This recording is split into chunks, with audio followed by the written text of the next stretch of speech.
Hello students, आज हम भाषा अर्जन और अधिगम टॉपिक पर डिस्कस करेंगे। भाषा अर्जन, देखिए भाषा अर्जन होता क्या है।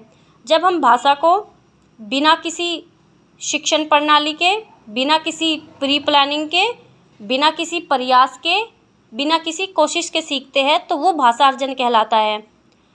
यानी कि जब किसी भाषा को बिना किसी व्यवस्थित शिक्षण प्रणाली के सहज रूप से सीखा जाता है तो वह भाषा अर्जन कहलाता है। इसकी विशेषताएं देखिए। भाषा अर्जन मस्तिष्क की जन्मजात अक्षमता द्वारा होता है। अधिगमकर्ता यानी कि जो सीखने वाला है किसी भाषा का अर्जन उसके सहज वातावरण से करता है। देखिए, सहज वातावरण उसे अपने परिवार में मिलता है, जहाँ पर वो अपने माता पिता से सीखता है। इसलिए भाषा अर्जन मातृभाषा से संबंधित है, यानी कि मदर टंग से इसका संबंध है। भाषा अर्जन अचेतन प्रक्रिया, इसमें कोई चेतना नहीं होती। देखिए, हम भाषा सीखते जाते हैं और हमें महसूस भी नहीं होता कि हम भाषा सीख रहे हैं। इसके लिए कोई विशेष प्रयास करने की आवश्यकता नहीं है। भाषा अर्जन यदि परिचित परिस्थितियों में हो तो अधिक प्रभावशाली होता है। देखिए, भाषा अर्जन मातृभाषा या क्षेत्रीय से संबंध है। भाषा अधिगम, देखिए भाषा अधिगम क्या होता है।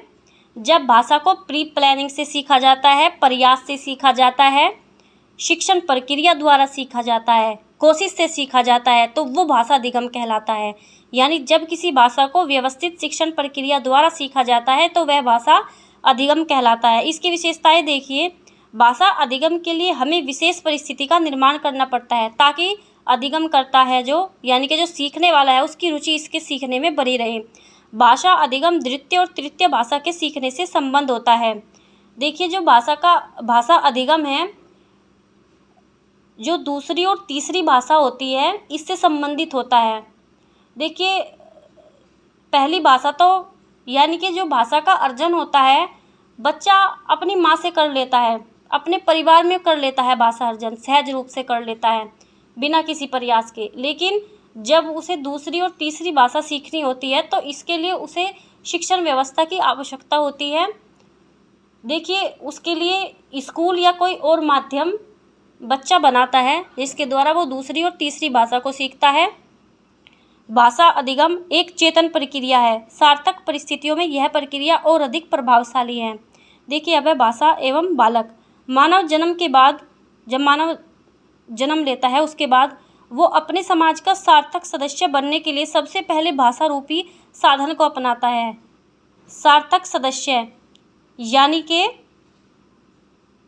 जिसकी समाज को आवश्यकता होती है, ऐसा सदस्य। देखिए, 2 वर्ष की अवधि तक वह रोने और हंसने के विभिन्न तरीके तथा अपने वाक्तंत्र से निकली विभिन्न ध्वनियों के माध्यम से संप्रेषण करने का प्रयास करता है। देखिए, 2 वर्ष का बच्चा क्या होता है, हंसता है, रोता है, ठीक है, उसके जो वाक्तंत्र से जो ध्वनि निकलती है उसके संप्रेषण करने का प्रयास करता है।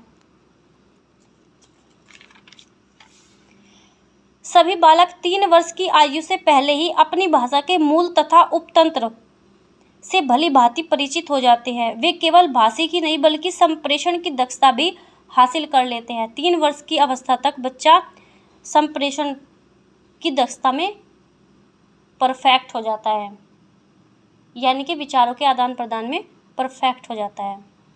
Thank you. ये टॉपिक पूर्ण हुआ। Thank you.